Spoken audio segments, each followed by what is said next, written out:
Have you ever felt something so deep, so strange, so unexplainable, that when someone asked you what was wrong, you couldn't even put it into words? Emotions are the invisible currents that shape our lives. They guide our choices, mold our relationships, and give meaning to our experiences. Yet not all emotions come with a neat label. Some feelings can't be captured in a single word, no matter how hard we try. They live in the spaces between joy and sorrow, love and loss, peace and chaos. Today, let's dive into 10 powerful emotions you might feel, but struggle to explain. Emotions that show just how beautifully complex the human heart and mind truly are. The first emotion is saudade. This is a word borrowed from Portuguese, but even in English, people experience it without knowing what to call it. Saudade is the deep ache of missing someone or something that once brought you joy. It's not just about missing. It's the bittersweet awareness that what you long for may never return. You might feel this when you think about your childhood home, when you remember a past relationship, or even when you see an old photo of yourself smiling in a different chapter of life. It's the mix of gratitude for having lived those moments and sorrow for knowing they are gone. You feel the beauty and the pain at the same time, and the emotion lingers like a shadow that follows you quietly.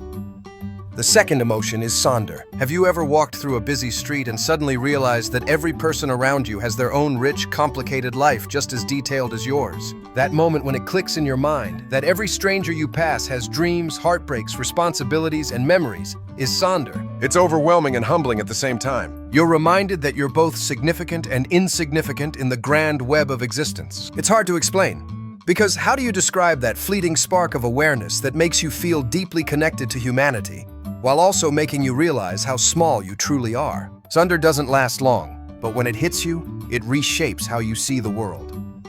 The third emotion is limerence.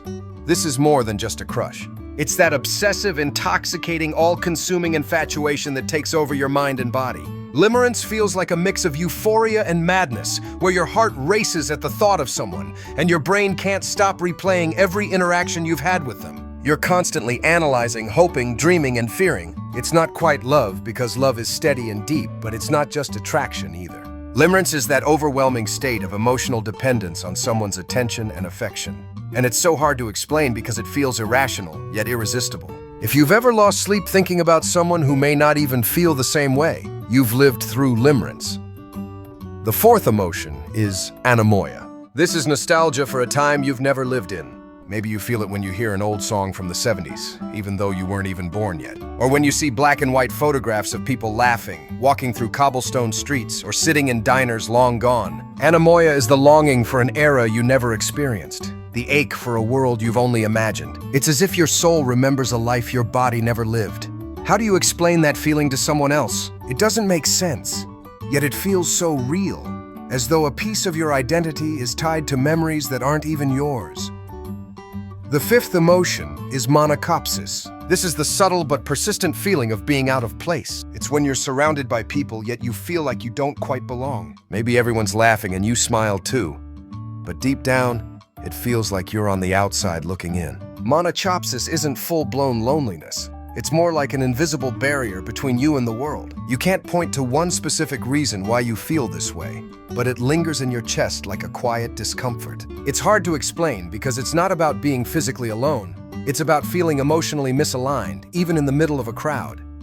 The sixth emotion is Vellichor. This is the strange wistfulness you feel when you step into a secondhand bookstore. The smell of old pages, the creak of wooden floors, and the sight of books once loved by strangers evoke a longing you can't quite name.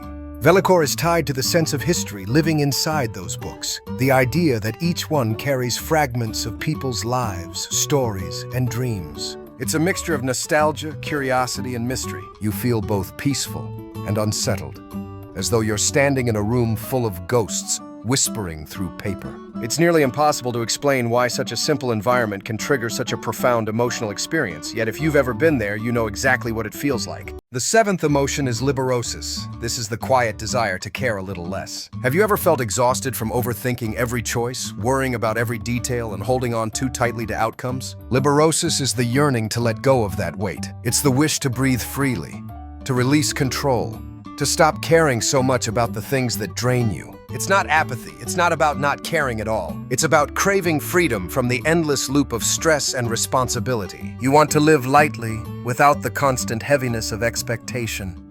Yet explaining that feeling can be so difficult because it sounds contradictory. You care so much that you wish you didn't.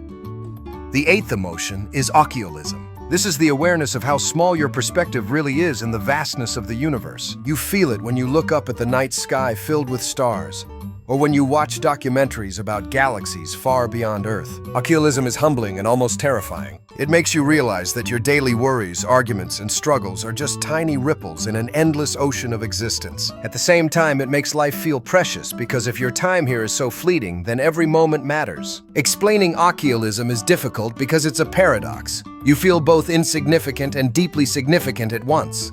The ninth emotion is chrysalism. This is the calm, almost sacred feeling of being safe indoors during a thunderstorm. The world outside is loud, chaotic, and dangerous, but inside you're wrapped in warmth, comfort, and safety. Chrysalism feels like the universe is giving you a rare permission to rest, to pause, to simply exist without rushing. It's soothing, yet strangely emotional, as though you're connected to something bigger than yourself. Explaining chrysalism to someone is challenging, because it's not just comfort. It's a mix of serenity, vulnerability, and awe. The 10th emotion is canopsia. This is the eerie emptiness of a place that's usually filled with people but is suddenly quiet. Think of a school hallway during summer break or a shopping mall late at night. Canopsia is unsettling because it feels like the ghosts of people's presence are still there, even when the place is empty. It's as if silence itself is heavy. You feel nostalgia, loneliness, and unease all at once. It's hard to explain because the emotion doesn't come from the place itself, but from the contrast between what it used to be and what it is now. These 10 emotions are proof that human feelings are far more complex than simple happiness, sadness, or anger. They remind us that life can't always be neatly categorized or explained. Sometimes what we feel lives in the gray areas, in the moments between words, in the experiences too deep to define. And that's okay. In fact, that's what makes us human. We are walking collections of stories, dreams, memories, and mysteries, all woven together through emotions that can't always be named. So the next time you feel something you can't explain, don't dismiss it. Sit with it. Embrace it. Understand that even if you can't describe it, it matters. These nameless emotions remind us that the soul speaks in a language beyond words. And sometimes the most important truths in life can only be felt, not explained.